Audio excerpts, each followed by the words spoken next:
संगम नगरी प्रयागराज में इतिहास और आधुनिकता दोनों का अद्भुत संगम देखने को मिल रहा है। जहां गंगा, यमुना और सरस्वती की धाराएं मिलती हैं, वहीं आज भारतीय सेना की शक्ति और स्वदेशी तकनीक का महाकुंभ भी सजा है। 3 दिनों से चल रहे नॉर्थेक सिंपोजियम 2026 का भव्य समापन हो गया है और इस समापन समारोह की कमान संभालने खुद यूपी के मुख्यमंत्री योगी आदित्यनाथ प्रयागराज पहुंचे। प्रयागराज के न्यू कैंट स्थित कोबरा ऑडिटोरियम में आयोजित इस 3 दिन के रक्षा त्रिवेणी संगम ने पूरी दुनिया को भारत की बढ़ती सैन्य ताकत का एहसास कराया है। यह सिंपोजियम भारत की रक्षा क्षेत्र में आत्मनिर्भरता की यात्रा में एक अभूतपूर्व पहल है। रक्षा त्रिवेणी संगम की थीम पर केंद्रित इस सिंपोजियम का उद्देश्य कैपेबिलिटी डेवलपमेंट के 3 मुख्य ड्राइवर्स यूजर्स, इंडस्ट्री और एकेडमिया को एक साथ लाना है, ताकि आइडियाज़, इनोवेशन और एक्सपीरियंस को तैनाती योग्य क्षमता में ढाला जाए। पहली बार इंडियन आर्मी के 2 फ्रंटलाइन कमांड्स ने एकजुट होकर अपने ऑपरेशनल एक्सपीरियंस को एक मंच पर साझा किया है। इस आयोजन में हमारे संयुक्त भागीदार society of Indian defence manufacturers SIDM और Uttar Pradesh expressways industrial development authority UPIDA हैं।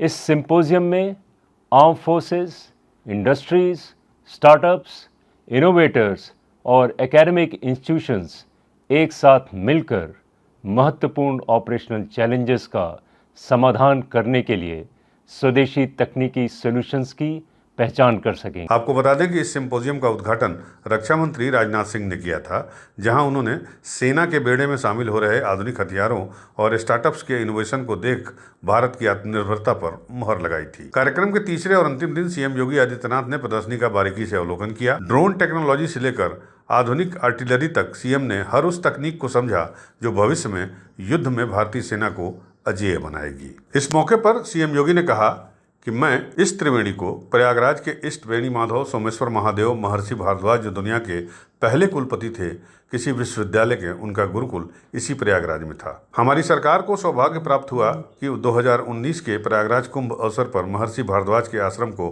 पुनर्स्थापित करने के प्रयास किए गए। मैं त्रिवेणी, जो हमारा संगम है प्रयागराज का, माँ गंगा, माँ यमुना और माँ सरस्वती,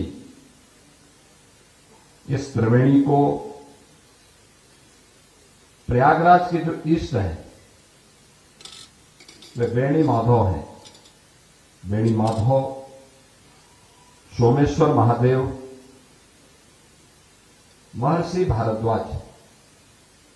महर्षि भारद्वाज के बारे में एक मान्यता है कि दुनिया के पहले कुलपति थे वे विश्वविद्यालय के, और उनके गुरुकुल इसी प्रयागराज में थे। हमारी सरकार को इस सौभाग्य प्राप्त हुआ है कि 2019 के प्रयागराज कुंभ के अवसर पर हम लोगों ने महर्षि भारद्वाज के उस आश्रम को यहां पर पुनर्स्थापित करने की दिशा में कुछ प्रयास किए हैं। नागराज वासुकी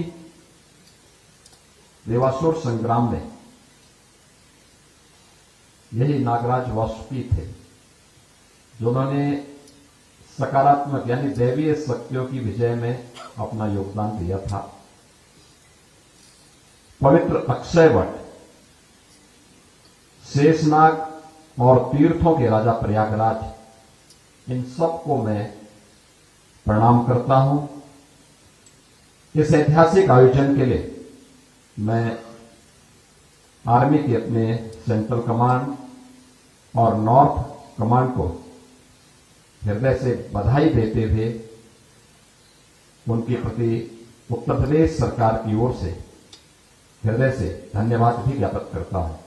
मुख्यमंत्री इस कार्यक्रम में तकरीबन 1.25 घंटा तक रहे और ये दौरा न केवल सेना का मनोबल बढ़ाया, बल्कि उत्तर प्रदेश को डिफेंस हब के रूप में स्थापित करने के उनके संकल्प को भी दोहराया। रक्षा त्रिवेणी संगम में प्रदर्शित हथियार उत्तर प्रदेश के डिफेंस कॉरिडोर की सफलता की कहानी भी बयां कर रहे हैं। समापन समारोह के बाद मुख्यमंत्री योगी आदित्यनाथ दोपहर 1:15 बजे प्रयागराज से लखनऊ के लिए रवाना हो गए। लेकिन ये 3 दिवसीय आयोजन प्रयागराज की यादों में सेना के पराक्रम और अत्याधुनिक तकनीक की एक अमिट छाप छोड़ गया। भारतीय सेना अब और ज्यादा सशक्त और ज्यादा आत्मनिर्भर होकर सरहदों की निगरानी के लिए तैयार है। यूपी न्यूज़ 9 के लिए प्रयागराज से विमल श्रीवास्तव की रिपोर्ट।